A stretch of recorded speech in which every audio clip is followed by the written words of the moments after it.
গুজবে ভরা বাঙালি অন্ধের মতো সব কিছু সহজে বিশ্বাস করে ফেলে।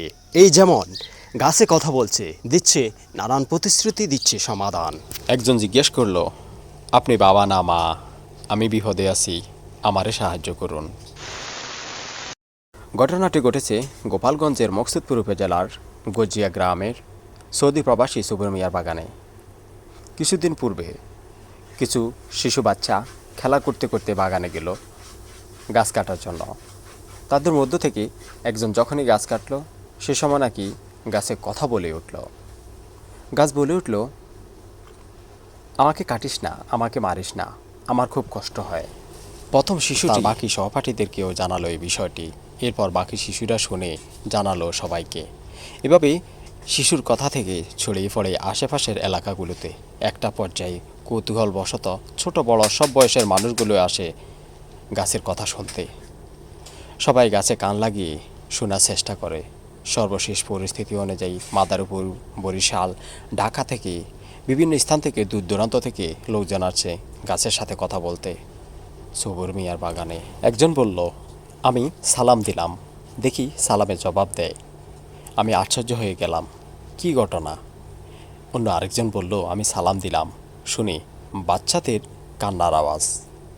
আরেকজন বলল, আমি সালাম দিলাম, প্রথমবার সালামে জবাব দিল, দ্বিতীয়বার শুনলাম চিৎকারের আওয়াজ মহিলার কণ্ঠে। গাছ কি আসলে কথা বলে? আসুন পবিত্র কোরআন ও হাদিসের আলোকে আমরা বিষয়গুলো ক্লিয়ার হয়ে যাই। পবিত্র কোরআনে সূরা বনী ইসরাঈলের ৪৬ নম্বর আয়াতে আল্লাহ পাক রব্বুল আলামিন বলেন, ৭ আসমান জমিন এবং এগুলোর মধ্যে যা কিছু আছে সব কিছু তার তাসবিহ পাঠ করে, এবং এমন কিছু নেই যা তার প্রশংসায় তাসবিহ পাঠ করে না, কিন্তু তাদের তাসবিহ তোমরা বোঝো না। নিশ্চয়ই তিনি সহনশীল, ক্ষমাপরায়ণ। আল্লাহ পাক রব্বুল আলামিন পবিত্র কোরআনে সূরা নূরের ৪১ নম্বর আয়াতে বলেন, তুমি কি দেখোনি যে আসমান ও জমিনে যারা আছে তারা এবং সারিবদ্ধ হয়ে উড়ন্ত পাখিরা আল্লাহ তাসবিহ পাঠ করে, প্রত্যেকেই তার সালাত ও তাসবিহ জানে। তারা যা করে সে সম্পর্কে আল্লাহ সম্যক অবগত। প্রিয় দেশবাসী, আপনারা এতক্ষণে অবশ্যই অবগত হয়েছেন আল্লাহ পাক রব্বুল আলামিন ৭ আসমান জমিনে যা কিছু সৃষ্টি করেছেন সব কিছু তার তাসবিহ পাঠ করে, তার প্রশংসায়, তার গুণগান গায়। বাংলাদেশের মানুষগুলো কেন জানি গুজবে বিশ্বাসী, অন্ধের মতো যে কোনো জিনিস বিশ্বাস করে ফেলে। এই যেমন কিছুদিন আগে গুজবে ভাড়ল লবণের দাম, রাতে বাঁশ কেটে বের করা হলো পানি, আসলো কল্লা কাটা, মাথা কাটা লোক, বের হলো ছেলে দ্বারা লোক, ছাদের কালার সোনালি কালার হয়ে গেল। আসলো আবার নোয়াখালীতে অদ্ভুত ফানি, যে ফানি খেলে অনেকের রোগ মুক্তি। এবার হলো গাছের সাথে মানুষের কথা। গুজবে বিশ্বাসী বাঙালি কখনো কি ফিরবে সেই গুজব থেকে? এভাবে গুজব বিশ্বাস করতে করতে একটি সময় সত্যি সত্যি চলে আসবে দাজ্জাল।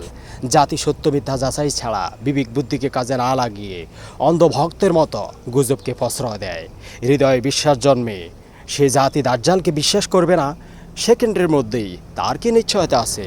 হে আমার প্রিয় মাতৃভূমি ভালোবাসার মানুষগুলো, সময় থাকতে তাওবা করে ফিরে আসুন মহান রব আল্লাহর দরবারে। দুনিয়া কিন্তু ক্ষণস্থায়ী, অল্প দিনের দুনিয়া যে কোনো মুহূর্তেই ফুরিয়ে যাবে। পরকাল চিরস্থায়ী, অস্থায়ী দুনিয়া চাকচিক্যের মোহে বিভোর হয়ে পরকালকে ভুলে যেও না। ইমান খুব মূল্যবান জিনিস, ইমান হারা হইও না, শিরক করো না। আমি আখলাকুর রহমান আশিক। পরবর্তী লোকদের জানানোর জন্য ভিডিওটা সবাই শেয়ার করে দেবেন।